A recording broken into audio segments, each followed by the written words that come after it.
বিয়ে বাড়িতে গিয়ে সবাই কোরমা পোলাও খাই, আর আমি খেলাম ক্রাশ, তাও আবার আমার ভাইয়ের বউয়ের বোনের উপর। কিভাবে তা না হয় গল্পে বলবো, চলুন এখন গল্প শুরু করা যাক। ভাই রেডি হন নাই কেন এখনো? এই তো রেডি আমি, চল। চলেন। এই বলে আমরা চলে গেলাম গাড়ির কাছে। আমি আর আমার জেঠাতো ভাই, মানে যার বিয়ে, সে একটা গাড়িতে বসলাম, সাথে ড্রাইভারও ছিল। ভাই এত খুশি খুশি লাগতেছে কেন আপনাকে? আরে তুই বুঝবি না, আগে বড় হ, তারপর বুঝবি। প্রেম করে বিয়ে করতেছেন তো, তাই এত খুশি, তাই না? চিন্তা করিয়েন না, আমি কিন্তু আপনার শালিকেই বিয়ে করব, এই বলে দিলাম। করবো তো। আরও কথা বলতে বলতে বিয়ে বাড়িতে চলে আসলাম। আপনারা সকলেই তো জানেন ইটস করোনা টাইম, করোনা, তাই বিয়েটা তেমন ধুমধাম করে হয় নাই। বাড়ির ভিতরে যেতেই চোখ আটকে গেল একটা মেয়ের দিকে। আমি কখনো পরি দেখি নাই, সেটা দেখার খুব শখ ছিল, কিন্তু মেয়েটাকে দেখে আমার পরি দেখার সম্পূর্ণ শখ মিটে গেছে। চেহারাটা ফর্সা এবং মায়ায় ভরা, পরনে ছিল ছাই কালারের একটা জামা, মাথায় ছিল একটা সাদা হিজাব, হালকা মেকআপ ও ঠোঁটে হালকা লিপস্টিক, দেখতে জাস্ট অসাম। এক দেখাতেই ক্রাশ খেলাম। সে এসে সোজা ভাইয়ার গলায় মালা পরিয়ে দিয়ে চলে গেল। আমি তার দিকে এক দৃষ্টিতে তাকিয়ে রইলাম। হঠাৎ ভাইয়ের ডাকে ধ্যান ফিরে মেয়েটাকে খুঁজতে লাগলাম, কিন্তু কোথাও আর দেখতে পেলাম না। মন খারাপ করে বসে পড়লাম ভাইয়ের পাশে। তখনই একটা মেয়ে কণ্ঠে কেউ বলে উঠল, দোলা ভাই অনেক দূর থেকে এসেছেন, এই শরবতটুকু খেয়ে নেন। আমি উপরে তাকিয়ে দেখি সেই পরীটা, থুক্কু সেই মেয়েটা। আমি আবারও তার দিকে তাকিয়ে রইলাম। তখন বুঝলাম সে কিছুটা বিরক্ত অনুভব করতেছে, তাই আর তার দিকে তাকালাম না। মেয়েটি শরবত দিয়ে চলে গেল। তখন আমি বললাম, ভাইয়া, ও ভাইয়া, এই মেয়েটি কে একটু বলবেন? নাম জেনে তুই কি করবি? না তেমন কিছু না, প্লিজ ভাইয়া বলো না নামটা কি। মেয়েটির নাম মেঘনা আক্তার রিমো। তাই নাকি? হুম। ভালো, খুব ভালো। আপনি এখানে বসেন, আমি ভিতর থেকে ঘুরে আসি। আচ্ছা যা। তখন আমি ভিতরে এসে রিমুকে খুঁজতে লাগলাম, কিন্তু কোথাও পেলাম না। তখন হঠাৎ চোখ গেল একটা রুমের দিকে। দেখি এখানে বউকে সাজিয়ে রাখা হয়েছে। ভাবির সাথে কিছু পিক নিয়ে ভাইকে দেখালাম। এরপর বিয়ের সকল কার্যক্রম শেষ হলো। এতক্ষণ ধরে আমার চোখ একজনকে খুঁজতেছিল, আর সে কেউ না, সে হলো রিমু। শুনেছি বউয়ের সাথে নাকি বউয়ের দুই বোন যাবে, তাতে আমার মাথা ব্যথা নাই, কিন্তু আমাকে অবাক করে দিয়ে রিমু এসে বরের পাশে বসলো, সাথে আরেকটা মেয়েও আছে। তার মানে রিমু ভাইয়ার শালি। মনে মনে অনেক খুশি হলাম, কারণ আজকে আমার ক্রাশ আর আমি বিয়ের গাড়িতে করে বাড়িতে যাচ্ছি। বিষয়টা ভাবা যায়। তখন ভাইকে বললাম, ভাই সকালের কথা মনে আছে তো? কি কথা? ওই যে বললাম আমার শ্বশুরবাড়ি আর আপনার শ্বশুরবাড়ি একটাই হবে। তাই নাকি? এরপর নতুন ভাবির সাথে কথা বলতে বলতে বাড়িতে চলে আসলাম। বাড়িতে এসে আমি রিমুর আশেপাশে ঘুরতে লাগলাম, কোনো কিছু দরকার আছে কিনা, কিছু লাগবে কিনা। তখন রিমু আমাকে বলল, এই যে শুভ ভাইয়া, এদিকে একটু আসেন তো। জি বলুন, কি বলবেন? আপনার সমস্যাটা কি একটু শুনি। কই কোনো সমস্যা নাই তো, আমার আবার কি সমস্যা হবে? যদি কোনো সমস্যাই না থাকে, তাহলে আপনি আমার আশেপাশে এত ঘোরাঘুরি করতেছেন কেন? আপনার কি খেয়ে দিয়ে আর কোনো কাজ নেই? আছে তো, আপনাকে দেখার কাজ। কি? এই রে, কি বলে ফেললাম আমি? কই কিছু বলি নাই তো। আপনি না বললেন আমাকে দেখার কাজ নাকি আপনার? তো এই কাজটা আপনাকে দিল কে বলুন তো দেখি। আরে বেআইন, এসব বাদ দেন তো। আর আপনার কিছু লাগলে আমাকে বলিয়েন। আচ্ছা এখন আমি যাই। রিমুকে কোনো কথা না বলতে দিয়ে আমি সেখান থেকে চলে আসলাম। যাক বাবা, বড় বাঁচা বাঁচলাম, তা না হলে আজ বাবার মার খেতে হতো আমার। তখন কে জানি পিছন থেকে বলে উঠল, কি রে শুভ, তুই আবার কি গন্ডগোল করছ যার কারণে আমি তোকে মারবো? আমি পিছনে তাকিয়ে দেখি বাবা দাঁড়িয়ে আছে। কই আমি আবার কি কি করলাম? এই রে বাবা, দেখে এখানে এখন কি করি? হালার আজ ভাগ্যটাই খারাপ। তাহলে যে তুই বললি, যাক বাবা, বড় বাচ্চা বাঁচলাম। তা না হলে আজ বাবার মার খেতে হতো আমার। ওটা কিছু না। তুমি কি আমাকে খুঁজতাছিলে নাকি? রিমন নাকি আমাদের গ্রামটা দেখার খুব শখ হয়েছে।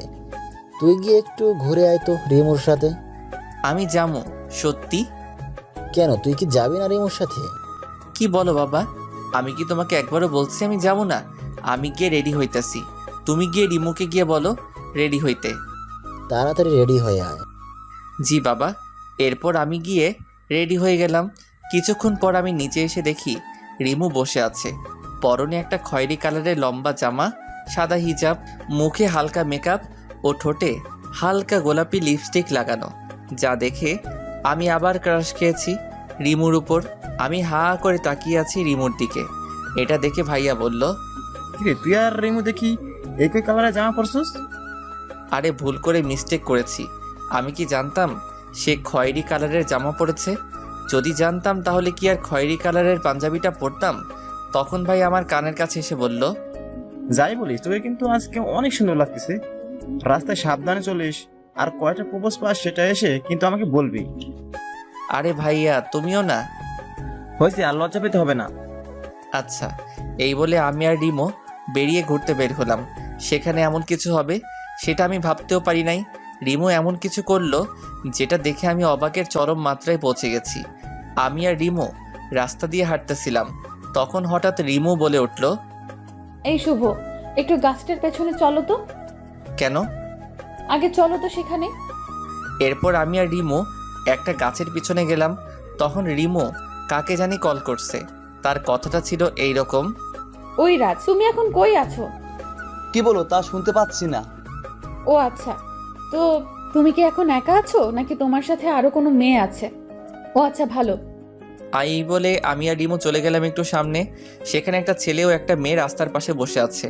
রিমু সেখানে গিয়েই ওই ছেলেটার গালে 2টা থাপ্পড় দিয়ে বলতে লাগলো, এই তোমার পরীক্ষার পড়া? এই তুই একা একা বসে পড়তেছস?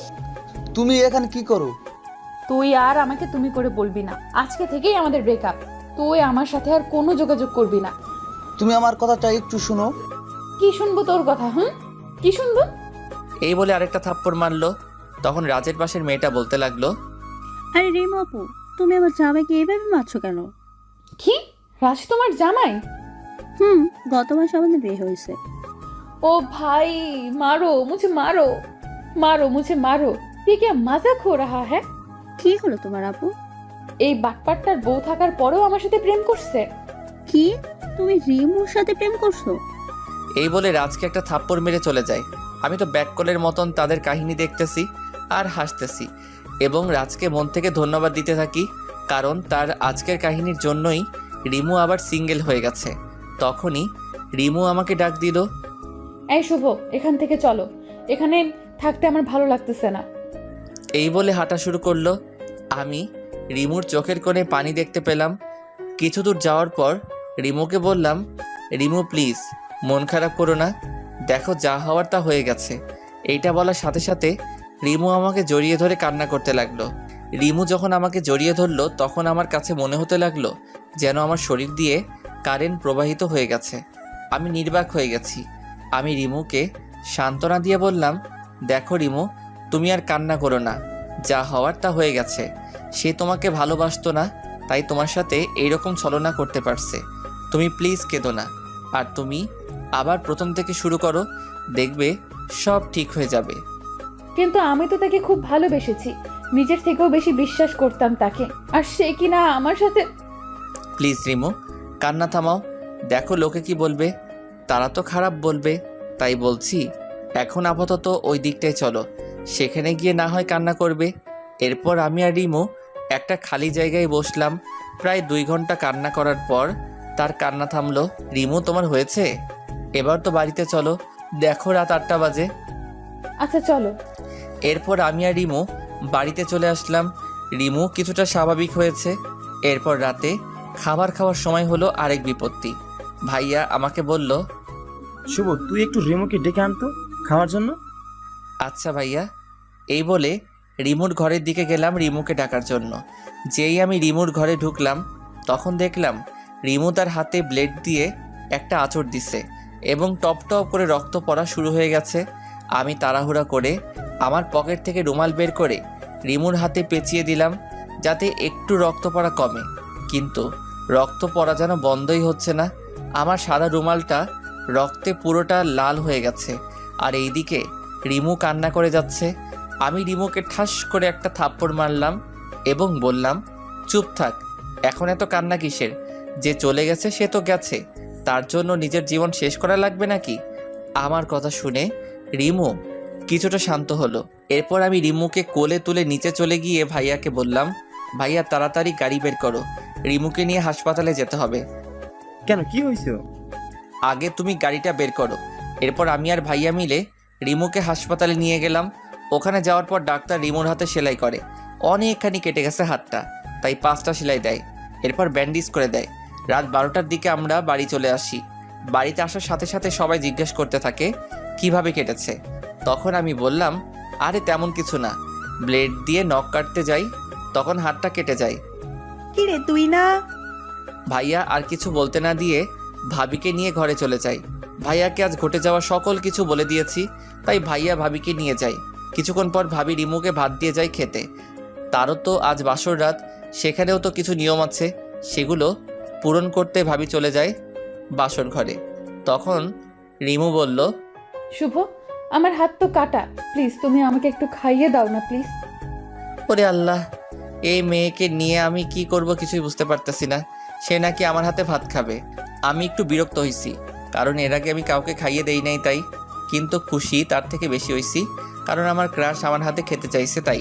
তখন রিমু আমাকে ডাক দিল, এই শুভ, কি হলো, খাইয়ে দিবে না? দিচ্ছি।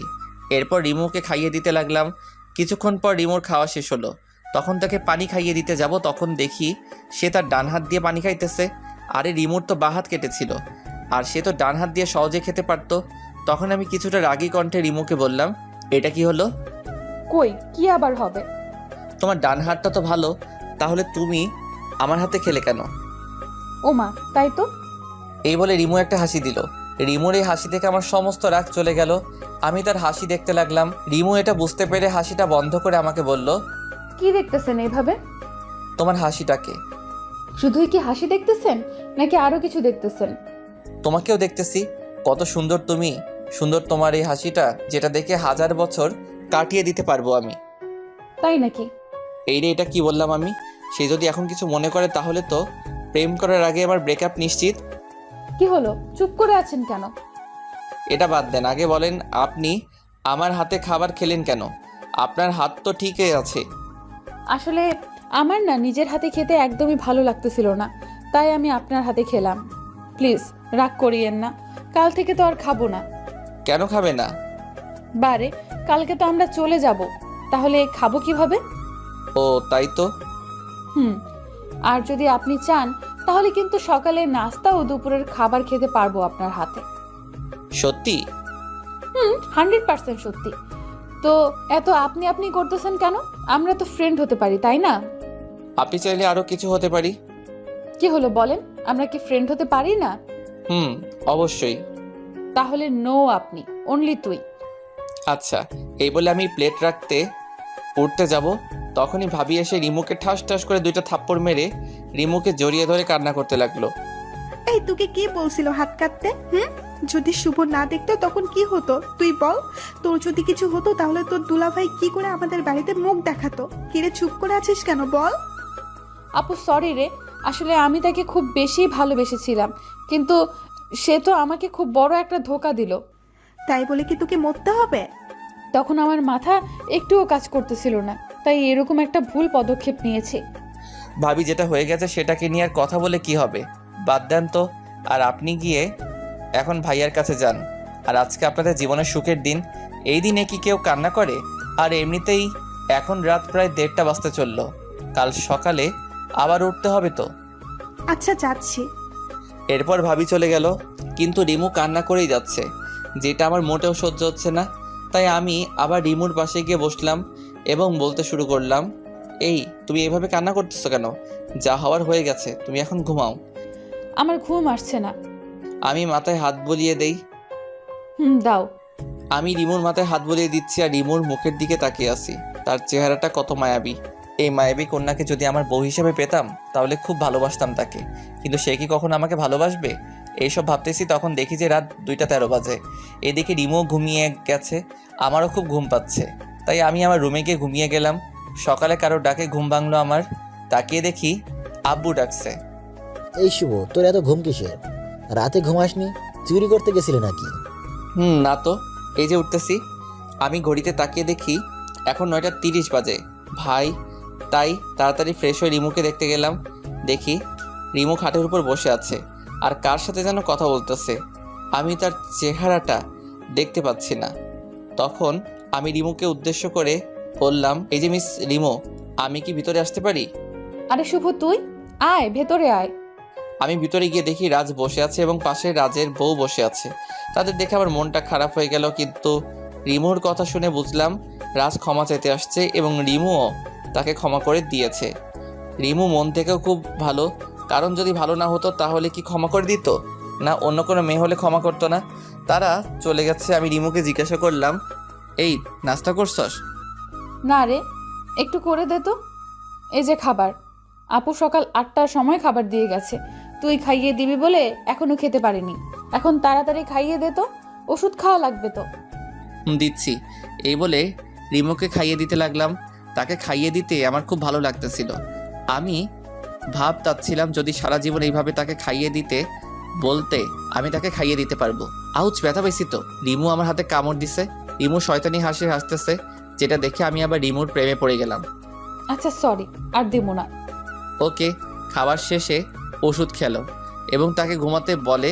আমি নিচে এসে নাস্তা করতেছি, এমন সময় ভাইয়া এসে বলল, কিরে, আমার শালিকাকে তোর বুঝি খুব পছন্দ হয়েছে? আমি কিছুটা লজ্জা মিশ্রিত কণ্ঠে বললাম, আরে ভাইয়া তুমিও না?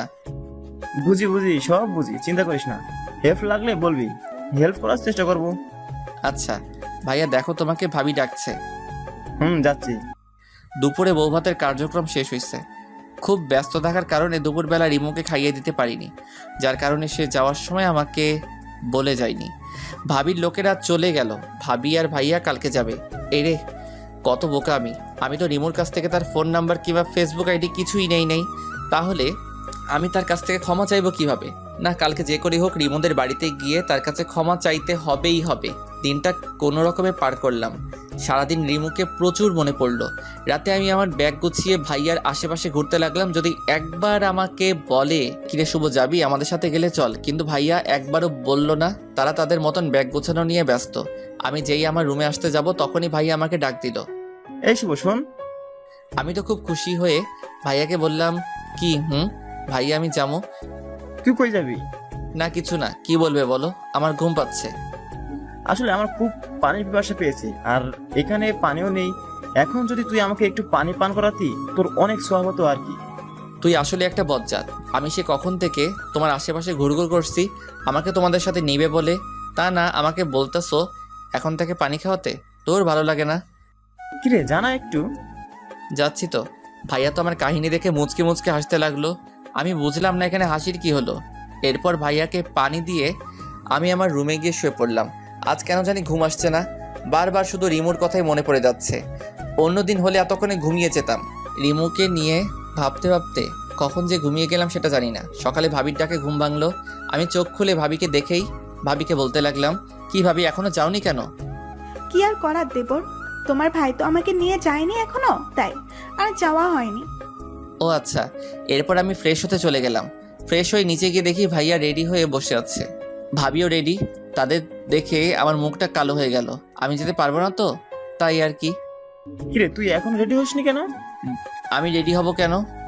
কেন হবি মানে, তুই যাবি না? আমি আবার কই যাবো? কেন আমাদের সাথে তুই যাবি না? ভাইয়ার কথা শুনে তো আমার তো খুব আনন্দ লাগতেছে। লুঙ্গি ড্যান্স দিতে ইচ্ছা করতেছে।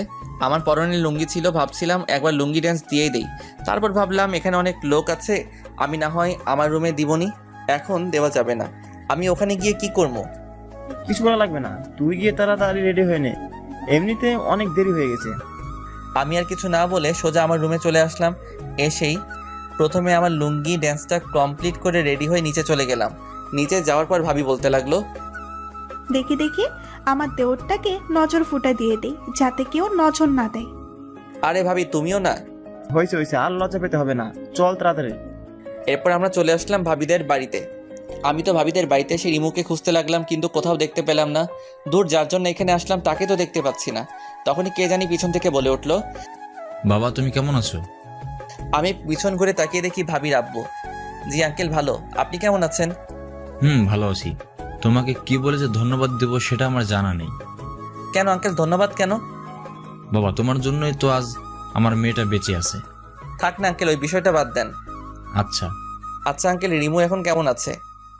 আগের থেকে অনেকটা সুস্থ আছে, কিন্তু কিন্তু কি আঙ্কেল? আসলে বাবা রিমু আসার পরে থেকেই কারোর সাথে কথা বলে না এবং কালকে থেকে এ পর্যন্ত কিছুই খায় নাই। কি বলেন আঙ্কেল, এখনো খাই নাই?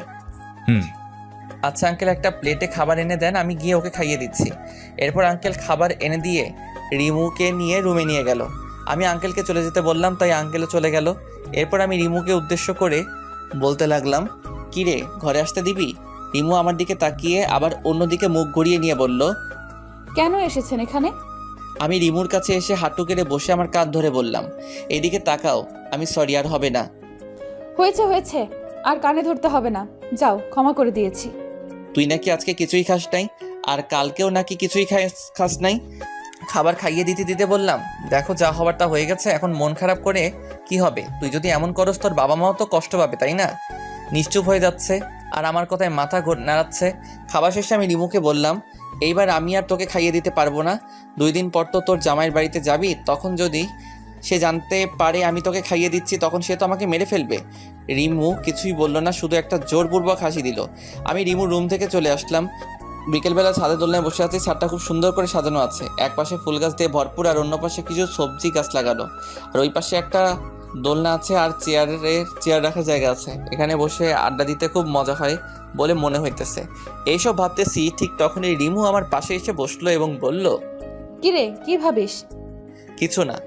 একটা কথা বলি? বলো। সত্যি কথা বলবি কিন্তু। বলো, কি বলবো? রিমু এমন কিছু বললো যা আমি ভাবতেও পারি নাই। তুই কি কারোর সাথে রিলেশন করস? করি না তো, কিন্তু কেন? এমনি। আচ্ছা, কাউকে পছন্দ করস? সত্যি বলবো নাকি মিথ্যা বলবো? তুই সত্যি বলবি। করি, বাট সে করে কিনা জানি না। তাই বুঝি। তো মেয়েটা কে শুনি? জোর করে একটা হাসি দিয়ে বললো কথাটা। তুই চিনস? আমি চিনি। নাম কি তার? বলবো না। কেন বলবি না? দেখি আমি তোদের মিট করাতে পারি কিনা। আমি জানি তুই পারবি না, সো বলে কোনো লাভ নেই। ওকে, বলিস না। তুই তো আমাকে ফ্রেন্ড মনে করিস না। থাক তুই, আমি গেলাম। একদম কথাগুলো বলে ছাদ থেকে নামতে যাব, তখনই আমি তাকে ডাক দিয়ে বললাম, মেয়েটার নাম বলতে পারি এক শর্তে? কি শর্ত? প্রথমত আমাকে ভুল বুঝবি না, আর আমাদের বন্ধুত্বটা কিন্তু থাকবে। ঠিক আছে, এবার নাম বল। মেয়েটার নাম হচ্ছে রিমু, মানে তুই। কি? সত্যি আমি তোকে খুব খুব ভালোবাসি। আমি জানি তুই আমাকে ভালোবাসতে পারবি না, কারণ তুই অন্য একজনকে ভালোবাসিস। তাই এখন প্লিজ আমাদের বন্ধুত্বটা নষ্ট করে দিস না। কথাগুলো আমি একদমে বললাম। নিজের দিকে তাকিয়ে রিমু কিছুক্ষণ চুপ থেকে বলল, কখনো কষ্ট দিবি না তো? আমার জীবন থাকতে না আর তোমাকে তো আমি আমার শরীরকেই একটা অংশ মনে করি, তো আমি কিভাবে তোমাকে কষ্ট দিব? নিজের শরীরকে কি কেউ ইচ্ছা করে কষ্ট দেয় নাকি? তুই প্রমিস কর কখনো ছেড়ে যাবি না আমায়। কথা দিলাম। তুই এবার আমারে প্রপোজ কর। করতে পারবো না। কেন করব? আমার লগে প্রেম করবা মাগার তুমি আমারে প্রপোজ করবা না, এটা হইব নাকি? তাই বুঝি।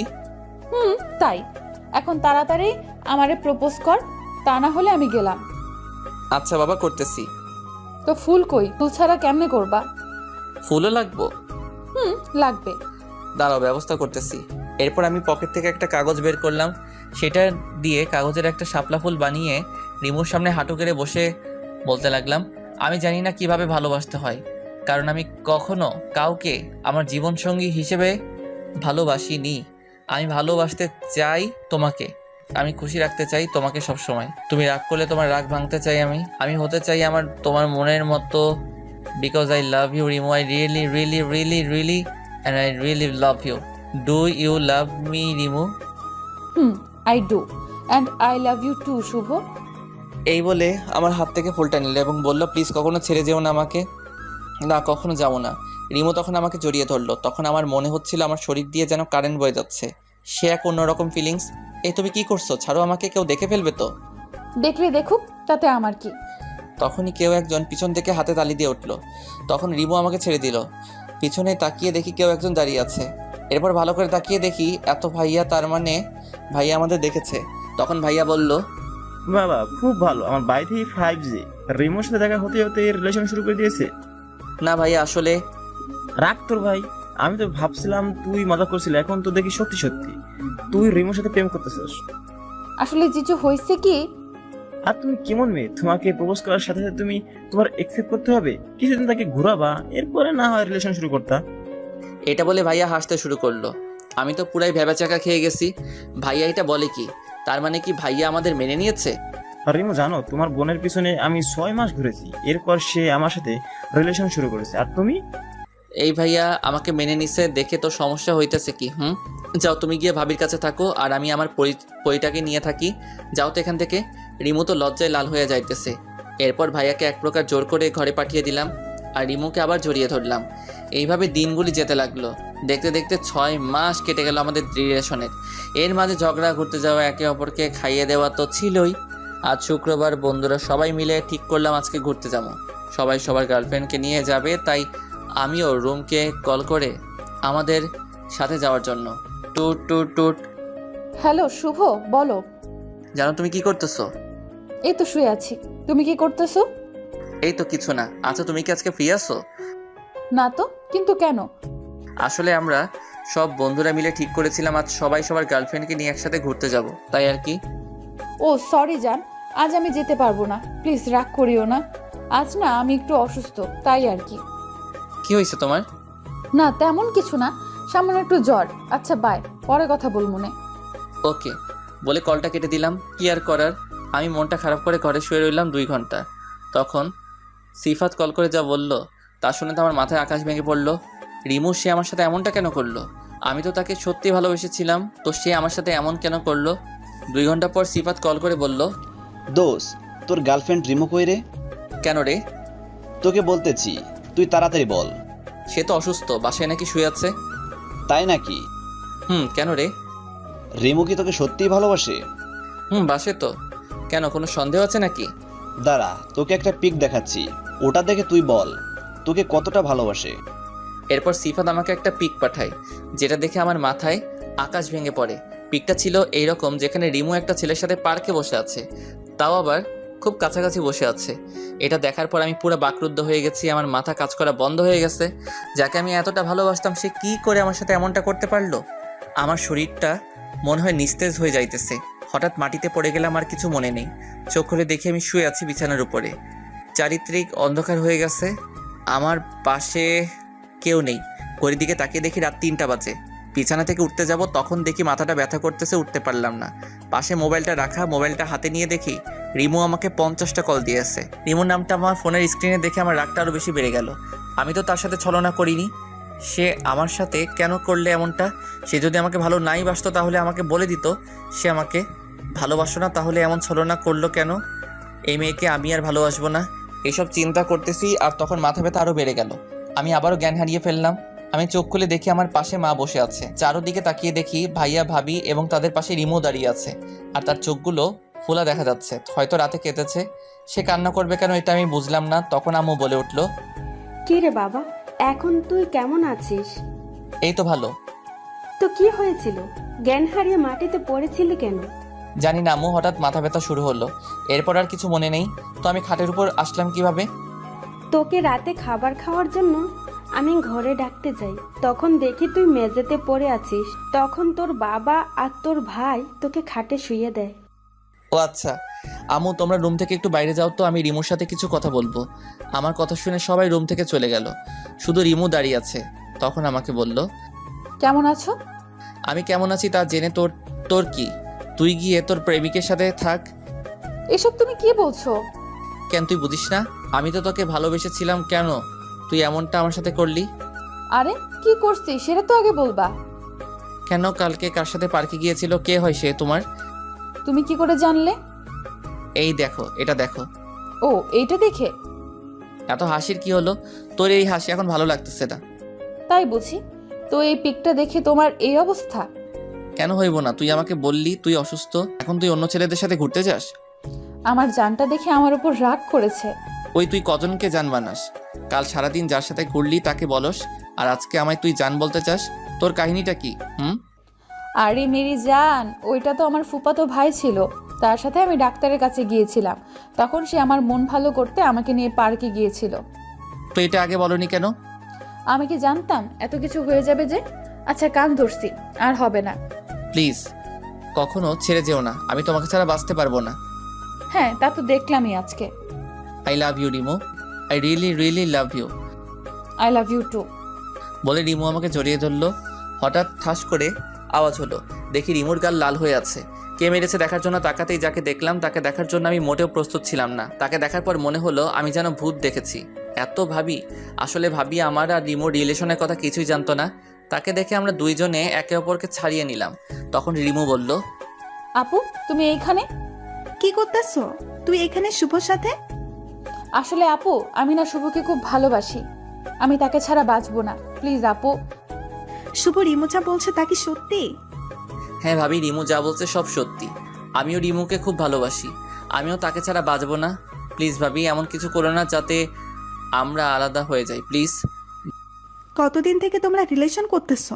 ভাবি প্রায় 6 মাস। তো তুই আজ মাথা ঘুরে পড়ে গেছিলি কেন? রিমু কি তোকে কিছু বলেছিল নাকি? না মানে আসলে ভাবি, আসলে আমি সন্দেহ করছিলাম রিমুকে নিয়ে। আমি সন্দেহ করেছিলাম রিমু আমার সাথে ছলনা করতেছে, তাই এই বিষয় নিয়ে অতিরিক্ত টেনশন হচ্ছিল আমার, যার ফলে মাথায় খুব চাপ পড়ে এবং মাথা ঘুরে পড়ে যায়। তো এখন কিসের সন্দেহ আছে? না ভাবি, কোনো সন্দেহ নেই। আপু। রিমুকে চুপ করিয়ে দিয়ে ভাবি আবার বলল, রিমু তুই চুপ থাক, আমি আগে শুভর সাথে কথা বলি, এরপর তোর সাথে কথা বলতেছি। আচ্ছা আপু। শুভ, তোমাদের রিলেশন এর কথা ঘরে কে কে জানে? ভাবি শুধু ভাইয়া জানে, আর কেউ না। কি তোমার ভাই তোমাদের ব্যাপারটা জানে অথচ আমাকে কিছুই বলে নাই? আজ তার একদিন কি আমার একদিন? আরে ভাবি রাগ করো কেন? আমি ভাইয়াকে বলেছিলাম তোমাকে যাতে না বলে, বললে যদি কোনো সমস্যা হতো তাই। তার মানে তুমি বুঝাইতে চাইতেছো আমার কারণে তোমার ক্ষতি হয়? ভালো তো, ভালো, খুব ভালো। আরে আমার জানোটা দেখি রাগ করেছে। রাখো তোমার জানো, আমি কারো জানো নয়। আমি তো তোমার খালি ক্ষতি করি। আর একটা কথা কি জানো তুমি? তোমার আর রিমোর ব্যাপারে আমার বাবা মার কাছে বলছিলাম। তারা বলছিল তোমরা দুইজনে যদি রাজি থাকো তাহলে তারা তোমাদের বিয়ে দিতে তাদের কোনো আপত্তি নেই। সত্যি? খুশি হয়ে লাভ নেই, আমি এক্ষুনি আমার বাবা মাকে বলবো তোরা একে অপরকে বিয়ে করতে চাস না। আর ভাবি আর কিছু বলো না, এই দেখো কান ধরছি, আর কখনো কোনো কিছু তোমার থেকে গোপন করব না। প্লিজ এইবারের মতো ক্ষমা করে দাও জানো, প্লিজ। জি না, তা হবে না। আমি তো তোমার খালি ক্ষতিই করি, তাহলে কেন তুমি এখন কান ধরছো? ক্ষমা করবে না তো? ওকে করার লাগবো না, যাও। আমি তো খারাপ ছেলে, আমাকে ক্ষমা করবে কেন? আর আমি তো খুব বড় অপরাধ করেছি যার ক্ষমা হয় না, তাই তো? রাগ দেখিয়ে বললাম, কারণ সোজা কথায় এখন কাজ হবে না, তাই আমি একটু উল্টাপাল্টা রইলাম ভাবির সাথে। আমার দেবরটা দেখে আবার রাগও করতে জানে। থাকো তুমি তোমার রাগ নিয়ে, আমি চাই। এই বলে ভাবি রিমুকে নিয়ে চলে গেল। এটা কি হলো? সবসময় তো দেখি আমি রাগ করলে আমার আবদারগুলো পূরণ করে, আর আজকে চলে গেল। ভাবি যাওয়ার পর আমার কেমন জানি কষ্ট হতে লাগলো, আর খালি মনে হচ্ছে এই বুঝি আমি আমার রিমুকে হারিয়ে ফেলেছি। এদিকে কাল দুপুর থেকে কিছুই খাইনি, ক্ষুধাও লেগেছে। এদিকে সকাল পেরিয়ে দুপুর পেরিয়ে বিকাল হয়ে গেছে, কিন্তু কেউই আমার জন্য খাবার নিয়ে আসলো না। তাই আমি ঘর থেকে বের হলাম আর আম্মুকে ডাকতে লাগলাম, আম্মু, ও আম্মু, আম্মু ক্ষুধা লাগছে তো খুব, কিছু কি খেতে দিবা? আমার কথার কোনো উত্তর পেলাম না, আর ঘরটা কেমন জানি শান্ত শান্ত লাগতেছে, মনে হইতেছে ঘরে কেউ নেই। এরপর খাবার টেবিলের দিকে চোখ যেতে দেখলাম খাবার প্লেটে খাবার পাশে একটা শপিং ব্যাগ এবং একটা চিঠি লেখা। চিঠিটা পড়ে তো যেন আমি খুশিতে নাচতে লাগলাম। চিঠিতে লেখা ছিল, কি গো দেবুঝি, তুমি তো দেখি খুব রাগ করো। আচ্ছা এবার রাগ করাটা বাদ দিয়ে খাবারটা খেয়ে শেরওয়ানিটা পরো, তোমার শ্বশুর বাড়িতে চলে আসো। তোমার বউ তোমার জন্য অপেক্ষা করতেছে, ইতি তোমার জানো। আহা কি আনন্দ আকাশে বাতাসে, আহা কি আনন্দ আকাশে বাতাসে, আজকে আমি যাবো আমার শ্বশুর বাড়িতে। আহা কি আনন্দ আকাশে বাতাসে। 30 মিনিটের ভিতর খাবার খেয়ে রেডি হয়ে বাইক নিয়ে বেরিয়ে পড়লাম শ্বশুর বাড়ির উদ্দেশ্যে। আমি বাইক চালাচ্ছি আর ভাবতেছি এত সহজে সবাই সব কিছু মেনে নিবে তা আমি কখনো ভাবতেও পারি নাই। আমি আজ আমার স্বপ্নের রানীকে আমার করে পাবো। ভাবতেও খুব ভালো লাগতেছে। আর কিছু দূর বাকি। আমি বাইক চালাচ্ছি তো চালাচ্ছি, ঠিক তখনই আমার সামনে একটা পিচ্চি বাচ্চা চলে আসে। আমি তখন পাশ কাটিয়ে যেতে চাই, ঠিক তখনই একটা ট্রাক এসে সোজা আমাকে ধাক্কা মারে আর আমি খুব জোরে একটা চিৎকার দিয়ে নিচে পড়ে যাই। আহ! আমি রক্তাক্ত অবস্থায় পড়ে আছি। আমার চোখগুলি বন্ধ হয়ে আসছে, সব কিছু ঝাপসা ঝাপসা দেখছি। তখনই মনে হইল রিমু আমাকে বলতেছে, শুভ জানো আমাদের না টুইন বেবি হবে। আমার আর কিছু মনে নেই। অন্যদিকে আম্মু আব্বুকে বলতেছে, কি গো, শুভ কোথায়? সে এখন আসছে না কেন? আমার না খুব চিন্তা হচ্ছে তারে নিয়ে। তুমি ওকে একটা কল করো না গো প্লিজ। এই বলে আব্বু আমাকে কল করলো, বাট আব্বু শুনতে পারলো আপনি যে নাম্বারে কল করেছেন তা এই মুহূর্তে বন্ধ আছে, কিছুক্ষণ পর আবার চেষ্টা করুন, ধন্যবাদ। এটা শোনার পর আব্বুরও চিন্তা হতে লাগলো। এরপর আব্বু ও ভাইয়া আমাকে খুঁজতে চলে গেল বাসায়, কিন্তু সেখানে গিয়ে দেখে বাসায় তালা লাগানো। তারা কি করে বুঝতে পারছে না, তাই আব্বু ও ভাইয়া দুজনে আমাকে খুঁজতে দুই দিকে চলে গেল। তারা দুইজনে সারা দিন রাস্তায় রাস্তায় ছিল, কিন্তু আমাকে পেল না। তারা একটার দিকে বাসায় গিয়ে বসলো। এদিকে আম্মু তো কান্না করতে করতে শেষ। কান্না করছে রিমু ও ভাবি দুইজনই। শুধু কান্না করছে না আব্বু ভাইয়া, কারণ ছেলেরা নাকি কান্না করতে জানে না, তাই আমার জন্য এমনটা হয়েছে। আমি কেন যে তখন শুভকে না বলে চলে আসলাম। কান্না করতে করতে বলল, তোমরা প্লিজ আমার শুভকে আমার কাছে এনে দাও, আমি তাকে ছাড়া বাঁচতে পারবো না। প্লিজ আপু, প্লিজ। বলেই অজ্ঞান হয়ে গেল। আব্বু ও ভাইয়া আমাকে পাগলের মতন খুঁজতেছে, কিন্তু কোথাও পাইতেছে না। রিমু ডাকটা দিয়ে আমি শোয়া থেকে ওঠার চেষ্টা করলাম, কিন্তু পারলাম না। আমার শরীরটা খুব ব্যথা করতেছে। পাশে একটা আয়না ছিল, সেটার দিকে তাকিয়ে দেখি আমার চেহারাটা কিছুটা পাল্টে গেছে। আশেপাশে তাকিয়ে দেখি এটা অপরিচিত একটা রুম, যেখানে আমার ধারণা মতে আমি আগে কখনো আসি নাই। তখন একটা মেইলি কণ্ঠের কেউ একজন বলতেছিল, এই যে মিস্টার, অবশেষে আপনার হোশ ফিরল। আমি মেয়েটার দিকে তাকিয়ে তাকে চিনার চেষ্টা করলাম, বাট পারলাম না। তাই তাকে জিজ্ঞাসা করলাম, এই যে আপু, কে আপনি, আর আমি এইখানে কেন? সব জানতে পারবেন, আগে ডাক্তারকে আসতে দিন। তখনই ডাক্তার এসে বলল, মামুনি কি হয়েছে, এত ইমার্জেন্সি ভাবে কেন আসতে বললা? বাবা, আসলে ছেলেটার জ্ঞান ফিরেছে তো তাই। তার মানে মেয়েটির বাবাই ডাক্তার? কই দেখি দেখি। আমার দিকে তাকিয়ে বলল, ইট ইজ অ্যামাইজিং, এত তাড়াতাড়ি রোগীর জ্ঞান ফিরে এসেছে, এটা সত্যি একটা দারুণ ব্যাপার। এমন রোগী তো 5 থেকে 6 বছর কমায় থাকে, আর এ তো দেখি মাত্র 3 বছরে ঠিক হয়ে গেছে। এখন একটু ব্যায়াম করলে আবার আগের এনার্জি ফিরে পাবে। কি বলছেন? কে 3 বছর কমাইছিল? আপনি? কি বলেন ডাক্তার? আমার যতদূর মনে আছে আমি তো অ্যাক্সিডেন্ট করেছিলাম। তখন আমার শরীরের দিকে তাকিয়ে দেখি শরীরে কোনো জায়গায় রক্ত নেই, হাতে একটা জায়গায় সেলাইয়ের দাগ, তাও বেশ পুরনো বলে মনে হইতেছে। আর আমার জানা মতে আমার হাতে কোনো কাটা দাগ ছিল না। তখন পাশে থাকা দেওয়ালে ডিজিটাল ঘড়িতে তাকিয়ে দেখি 25/9/2020। আমার যতদূর মনে আছে আমি 21/7/2017 তারিখে অ্যাক্সিডেন্ট করেছিলাম। এরপর আমি মেয়েটিকে উদ্দেশ্য করে বললাম, এটা কি আসলে 2020 সাল? তো আমি এইখানে আসলাম কি করে? আচ্ছা শুনুন তাহলে, আজ থেকে 3 বছর আগে, মানে 21/7/2017 তারিখে আমি এক পার্টিতে গিয়েছিলাম। তখন পার্টি থেকে আসার সময় আমি আপনাকে রাস্তায় পড়ে থাকতে দেখি। পাশে অনেক লোকজন ছিল, কিন্তু কেউ সাহায্য করতে আসেনি। তখন আমিও আমার ড্রাইভারকে নিয়ে কাছের একটা হাসপাতালে আপনাকে নিয়ে যাই এবং আপনাকে ট্রিটমেন্ট করি। আপনি খুব গুরুতর আহত ছিলেন। এরপর ডাক্তার আপনার অপারেশন করায়, কিন্তু আপনি সুস্থ হননি, আপনি কোমায় চলে গিয়েছিলেন। আমি আপনার পরিবারের সাথে কোনো রকমভাবে যোগাযোগ করতে পারিনি, তাই আমি আপনাকে আমাদের সাথে আমাদের বাড়িতে নিয়ে আসি এবং এখানে রেখে আপনার চিকিৎসা করাতে থাকি। আজ 3 বছর পর আপনার জ্ঞান ফিরল, বুঝলেন কিছু? আমি তো পুরা নিশ্চুপ হয়ে গেলাম, কারণ আমি আমার জীবন থেকে হারিয়ে ফেলেছি। আপনাকে অসংখ্য অসংখ্য অসংখ্য ধন্যবাদ আমার চিকিৎসা করানোর জন্য। এই ঋণ আমি কখনোই শোধ করতে পারবো না। আচ্ছা এবার বলুন তো আমি কোন জায়গায় আছি? আপনি ঢাকা বিভাগের গাজীপুর জেলায় আছেন। তো আমাকে কি আমার এলাকায় দিয়ে আসতে পারবেন কষ্ট করে? অবশ্যই নিয়ে যাব, আগে আপনি সম্পূর্ণরূপে সুস্থ হন, এরপর। আমি তো সুস্থই আছি। তা আপনি কেমন সুস্থ আছেন তাহলে আমি নিজ চোখে দেখতে পারছি। এই কথায় কথায় তার নামটা জানা হলো না। আচ্ছা আপনার নামটা কি? আমার নাম মাহবুব রহমান শুভ, আর ডাকনাম শুভ। আর আপনার? আমার নাম মিম আক্তার টুম্পা। আচ্ছা, আপনি এখন রেস্ট নেন, আমি আপনার জন্য খাবার নিয়ে আসি। ওকে। এরপর মিম গিয়ে আমার জন্য ভাত আনলো। এই নিন, হা করুন। আমি পারবো, আপনাকে কষ্ট করতে হবে না। কতটা পারবেন তা আমার জানা আছে। নিন, এবার হা করুন তো দেখি। আমি কোনো কথা না বলে খেতে লাগলাম। কিছুটা আনইজি ফিল করতেছিলাম, কিন্তু কিছু বলিনি। বললে হয়তো আমার খাওয়া হতো না, তাই 3 মাস পর ডাক্তার আঙ্কেল ও মিমের কেয়ারিংয়ে আমি এখন সম্পূর্ণ সুস্থ। আগামীকাল আমি এবং মিম চাঁদপুর যাব, তাই আজ আমরা শপিং মলে গেলাম শপিং করতে। আমি চলে গেলাম উত্তরা শপিং কমপ্লেক্সে। সেখানে গিয়ে যা দেখলাম আমি আমার চোখকে বিশ্বাস করতে পারলাম না। রিমু এখানে কি করতেছে? আর ছেলেটাকে তাও আবার একসাথে হাঁটতেছে।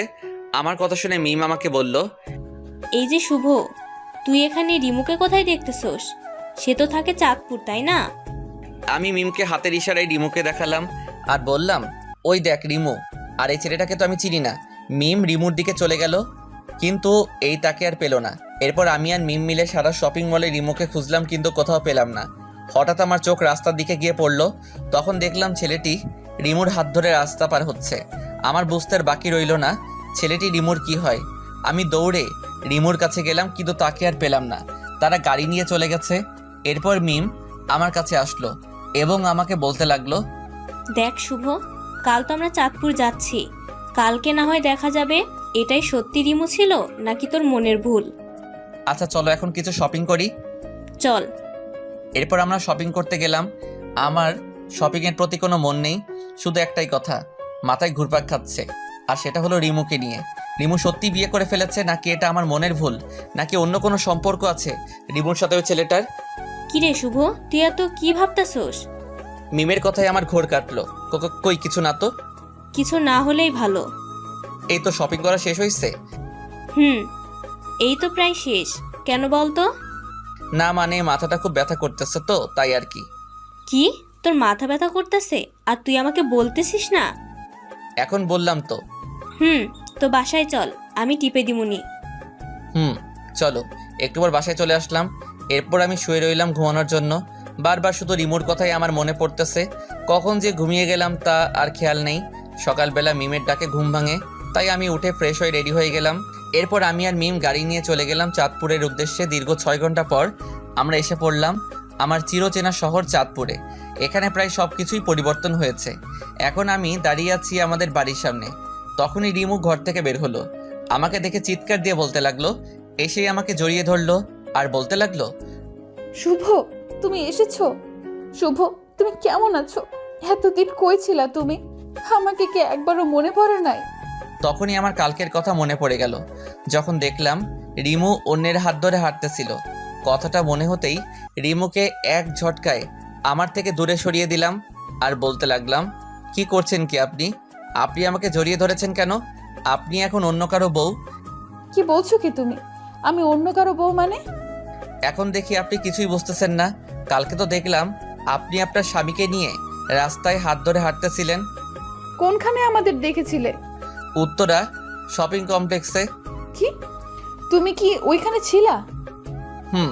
তো আপনি এখানে কি করেন? আপনার স্বামীর বাড়িতে না থেকে এখানে কি করতেছেন? আমি তো আমার স্বামীর বাড়িতেই আছি। মানে? সেটা না হয় পরে জানবে, আগে বলো এই মেয়েটিকে। এটা আমার বউ। আমার কথাটা শোনার জন্য রিমু মোটেও প্রস্তুত ছিল না। কথাটা শোনার পর রিমুর চোখ দিয়ে পানি পড়তে শুরু হলো। কেন জানি তার চোখের পানি আমাকে খুব কষ্ট দেয়। এইবারও তাই হলো। এখনও তার চোখের পানি দেখে আমার বুকে ব্যথা শুরু হলো। কিন্তু কেন ব্যথা করতেছে? সে তো এখন আমার না, অন্য কারো হয়ে গেছে। তো আমার এমনটা লাগছে কেন? কি রে শুভ, তুই কই গেছিলি? আমাদের কি একবারও তোর মনে পড়ে নাই? বাবার কথায় আমি বাস্তবে ফিরলাম। না বাবা, পরে নাই, কারণ আমি 3 বছর কমায় ছিলাম তাই। আর গত 3 মাস আগেই আমার জ্ঞান ফিরেছে। এরপর আমার সাথে ঘটে যাওয়া সব কিছুই বললাম। তা শুনে তো সবার চোখেই পানি, আর মিমকে সবাই ধন্যবাদ দিতেছে। আমি বাবাকে জিজ্ঞেস করলাম, বাবা রিমু এখানে কি করে? কি আর বলবো, সেদিন যখন তুই আর আসলি না, সেদিন থেকেই খুব কান্না করতে থাকে। তোর ছবি বুকে নিয়ে ঘুমায় তোকে ছাড়া। কিছুদিন পর রিমুর জন্য পাত্র দেখতে থাকে তার বাবা, কিন্তু রিমু তাদের পরিষ্কার করে না জানিয়ে দেয় সে যে তোকে ছাড়া আর কাউকেই বিয়ে করবে না, তাই আমাদের এইখানেই চলে আসে। ও তাহলে সে গাজীপুর কেন গেছিল? সেখানে রিমুর ছোট বোনকে বিয়ে দেয়া হয়, তাই সেখানে ঘুরতে যায়। প্রথমে যেতে মানা করে, এরপর আমাদের জোরাজোরিতে যায়, আর কালকে আসছে এইখানে। তার মানে আমি রিমুকে ভুল বুঝে কষ্ট দিয়েছি। এখন কি করি? যাই গিয়ে ও রাগটা ভাঙাই। এরপর আমি রিমুর কাছে গেলাম। আমি কি আসতে পারি?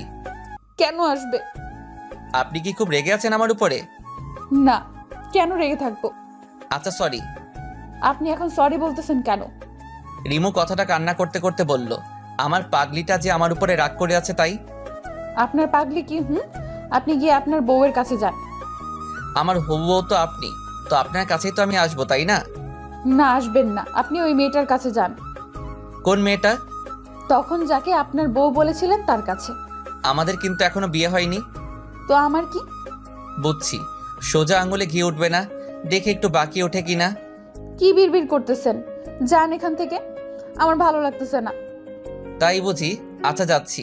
ভাবছিলাম আপনাকে বিয়ে করে আপনাদের দুই বোনকে একসাথে রাখবো, কিন্তু আপনি তো তা চান না। ওকে, মিম কিন্তু দেখতে সুন্দর আছে, টানা 3 বছর আমার সেবা করছে, সেও হয়তো আমাকে ভালোবাসে। তাকে যদি আমি বিয়ের প্রস্তাব দেই, হয়তো সে না করবে না। তাহলে যাই, আপনাকে তো পেলাম না, আপনি তো আমাকে এখন সহ্যই করতে পারেন না। এই কুত্তা, বিলাই, হাঁস, মুরগি, তুই কই যেতেছস? আর এক পা যদি সামনে যাস, তোর পা ভেঙে দিব। চুপচাপ এখানে আয়। পা ভাঙবে কেন? কচি খোকা, কিচ্ছু বোঝে না। প্রেম করবা তুমি আমার সাথে, অপেক্ষা করা আর রাখবা তুমি আমারে, আর বিয়ে করবা তুমি ওই শাকচুনিটারে? অসম্ভব। কেন, তাকে বিয়ে করলে কি হইব? আপনি তো এখন আর আমাকে ভালোই বাসেন না। এটা বলার দেরি, রিমু আমাকে জড়িয়ে ধরার দেরি করে নাই। রিমু সোজা এসে আমাকে জড়িয়ে ধরে বলতে লাগলো, তোমরা কেন আমাকে এত কষ্ট দাও? আমাকে এত কষ্ট দিতে কি তোমাদের ভালো লাগে? রাজ আমাকে ভালোবাসা শিখিয়ে অন্যকে বিয়ে করে নিল, আর তখন তো আমি মরে যেতে চেয়েছি। কেন বাঁচালি? আর বাঁচালি যখন আবার ভালোবাসা শিখাইলেই বা কেন? তুই জানোস তোর জন্য কত কান্না করছি আমি? তুই কি এটা বুঝছস তোকে আমি কতটা ভালোবাসি? তুই কেন বুঝিস না? তোকে ছাড়া আমি বাঁচতে পারবো না, আমি মরে যাব। প্লিজ শুভ, আমাকে ছেড়ে যেও না প্লিজ, খুব ভালোবাসবো তোমায়। আমি তাকে শক্ত করে জড়িয়ে ধরে বললাম, আমার পাগড়িটাকে ছাড়া তার এই পাগলটাও তো প্রাণহীন দেহের মতন। I love you Shubho, I really really love you. Please কখনো ছেড়ে যেও না। মরার আগ পর্যন্ত যাব না। তখনই আমাদের শত্রু, মানে আমাদের রোমান্সে বাধা দিতে প্রতিবারের মতন এইবারও চলে আসলো আমার জানু ওরফে ভাইয়ের বউ, মানে আমার ভাবি। এই যে দেবুজি, এখন সব রোমান্স বাদ দেন, যা করার বিয়ের পর করিয়েন। আমি আর রিমু তো লজ্জায় লাল, নীল, হলুদ, সবুজ, বেগুনি হয়ে গেলাম। আর লজ্জা পেতে হবে না, নিচে চলুন, সবাই আপনাকে ডাকছে। এরপর আমি, রিমু আর ভাবি নিচে সবার কাছে গেলাম। আজ বিয়ের দিন। রিমুর শাড়ি পরা একটা পিক দেখলাম, সেখানে তাকে দেখতে অস্থির দেখা যাচ্ছিল। এরপর আমরা রিমুর বাড়িতে গেলাম। বিয়ের সকল কার্যক্রম শেষ হলো, খুব ভালোভাবে শেষ হলো। রাত 11:50। বন্ধু বান্ধবীরা বলছে ঘরে যেতে, কিন্তু অজানা এক ভয় লাগছে, যার কারণে ঘরের ভিতরে ঢুকতে ভয় করতেছে। কি জানি কি হয় সে কথা ভাবতেই অবশেষে সকল ভয়কে জয় করে আমি রুমের ভিতরে প্রবেশ করলাম। সেখানে দেখি রিমু ইয়া বড় একটা লম্বা ঘোমটা দিয়ে বসে আছে। আমি রিমুর উদ্দেশ্যে একটা সালাম দিলাম, আসসালামু আলাইকুম। রিমু মাথা তুলে দেখে আমি এসেছি। তখন রিমু উঠে এসে আমার পায়ে ধরে সালাম করলো। আমি মজা করে বললাম, দীর্ঘজীবী হও মা, স্বামী সংসার নিয়ে সুখে থাকো, আর কখনো স্বামীকে কষ্ট দিবা না, এবং স্বামীর সকল কথা মেনে চলবা। কি, আমি তোর মা লাগি তাই না? দেখাচ্ছি তোরে মজা। এই বলে আমাকে খাটে ফেলে দিল। এই কি করছো কি? চলো আগে গিয়ে 2 রাকাত নফল নামাজ পড়ে নেই। চলো। এরপর আমরা নামাজ পড়ে আসলাম। রিমু আমার বুকের উপর মাথা রেখে বলতেছে, প্লিজ শুভ, কখনো ছেড়ে যেও না আমায়। যাব না। এই বলে আমরা হারিয়ে গেলাম ভালোবাসার অতল গভীরে। হারিয়ে সকালে রিমুর ডাকে ঘুম ভাঙলো। এরপর উঠে গেলাম আর রিমুকে পিছন থেকে জড়িয়ে ধরলাম। কি করছো? কিছু না তো। আচ্ছা, এখন গিয়ে গোসল করে এসো। আরো 5 বছর পর। আব্বু আব্বু, ঘুম থেকে উঠো, আম্মু না আমাকে মারছে। রাইসার ডাকে আমার ঘুমটা ভেঙে যায়। আপনারা ঠিকই ধরেছেন, রাইসা আর কেউ না, সে হলো আমার কিউট পিচ্চি মেয়ে। আরেকজনও আছে, আর সে হলো রিহিকা। হ্যাঁ, আমাদের টুইন বেবি হয়েছে। তোমার আম্মু কেন তোমাকে মারছে? আব্বু ও না তুলি কোলে চকলেট খাইতে, আর আম্মু হলে মালতে, তুমিও মালো। এইদিকে আসো রাইসা প্রিন্সেস, আমার কাছে আসো। এরপর রাইসা আমার কাছে আসলো।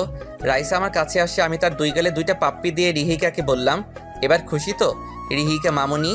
বাবা তুমি পদ্মা, তুমি তো ওকে আদল করো, আমাকে করো না। তাই বুঝি মামুনি, তুমিও এই দিকে আসো। এরপর রিহিকাকেও 2টা পাপ্পি দিলাম, এবার খুশি তো? বাবা আমরা দুজনেই খুশি। এরপর রিমু আসলো। এখানে বাবা মেয়েরা মিলে কি করা হচ্ছে? বাবা আম্মু এসেছে, তাকেও একটু বকে দাও। তাই নাকি? এরপর আমি রিমুকে যা করলাম তার আপনাদের না জানলেও চলবে, বাকিটা না হয় আমার মধ্যেই থাকুক। বুঝেনি তো আপনারা, ব্যক্তিগত বলতে কিছু আছে তো নাকি? গল্পটা কেমন হলো প্লিজ জানাবেন। আর যারা পরবর্তী পার্ট গল্প পেতে আমাদের চ্যানেলটি সাবস্ক্রাইব করে পাশে থাকা বেল আইকনটি বাজিয়ে দিন। সবাই ভালো থাকবেন, সুস্থ থাকবেন, দেখা হবে পরের গল্পে। আল্লাহ হাফেজ।